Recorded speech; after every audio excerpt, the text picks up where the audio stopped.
LSM,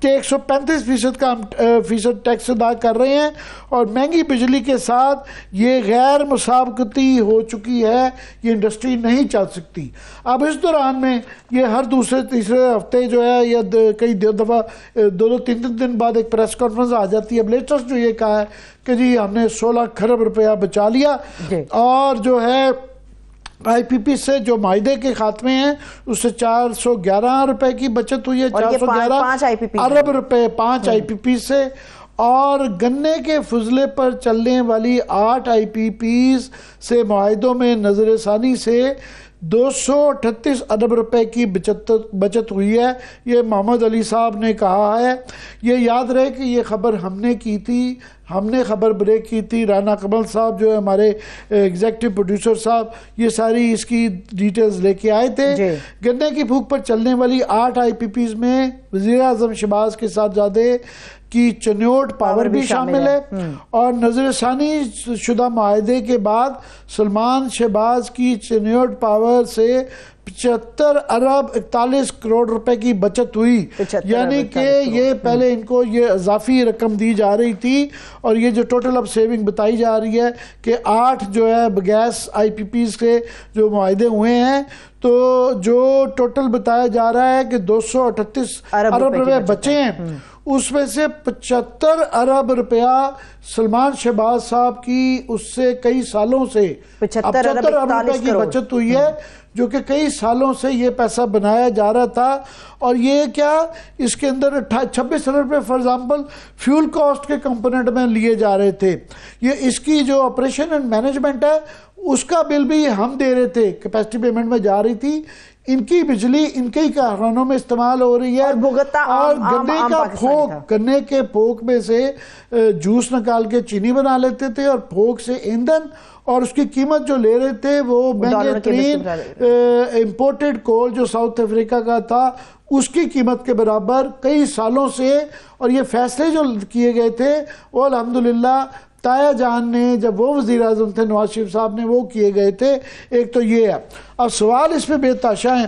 ایک تو یہ کہ یہ جو ہمیں بتایا جاتا ہے کہ جناب اتنے کھرب روپے بچا لیے, اس میں جو ہے جو 411 روپے جو ہم نے 411 ارب روپے جو ٹرمینیشن آف 5 آئی پی پی سے بچائے ہیں, اس میں بتایا جا رہا ہے کہ تقریباً 350 کا جو سود تھا وہ ان کو معاف کر دیا. تو وہ معاف کر دیا, وہ مطلب ہے کہ وہ یا زرداری خاندان کے ملے جلے تانے بانے ان سے ملتے ہیں, ان کی یا ان کے دوستوں کی یا رشتہ داروں کی ملے ہیں, تو انہوں نے کہا 350 ارب کا جو سود ہے وہ معاف کر دیں, اور اس دوران میں وہ اس پیسے سے وہ کماتے رہے, کرتے رہے. عامر صاحب 300 ارب کے واجبات معاف کیے جا رہے ہیں, اور 100 ارب تو پہلے ہی معاف کیا جا چکا ہے. 100 ارب روپیہ ان کو دے دیا گیا کہ یہ بس لے لیں اور ختم کریں اس کو.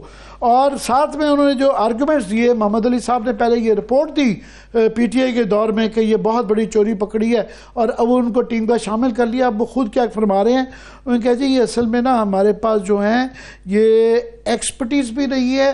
ہمارا یہ کلیم رہا ہمیشہ, ہمارا یہ رہا. ہمارے ساتھ کچھ عرصے کے لیے گور اعجاز صاحب بھی آئے تھے, اب وہ تھوڑے سے خاموش ہو گئے ہیں, انہیں خاموش کروا دیا گیا کہ یہ فارنزک آڈٹ, وہ سپریم کورٹ میں گئے ہوئے ہیں, سپریم کورٹ بھی ٹیک اپ نہیں کر رہا کیونکہ بہت بہت بڑی مچھلیاں اس کے اندر شامل ہیں.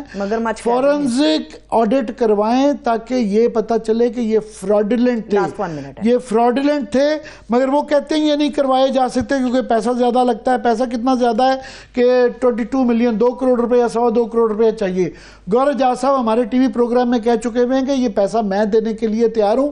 22 کھرب روپیہ وہ سالانہ لیتے ہیں اس کے لیے, مگر وہ 2 کروڑ روپیہ فورنزک کا نہیں وہ کیسے جی دے سکتے. انہوں نے کہا جی یہ میں کروا دیتا ہوں.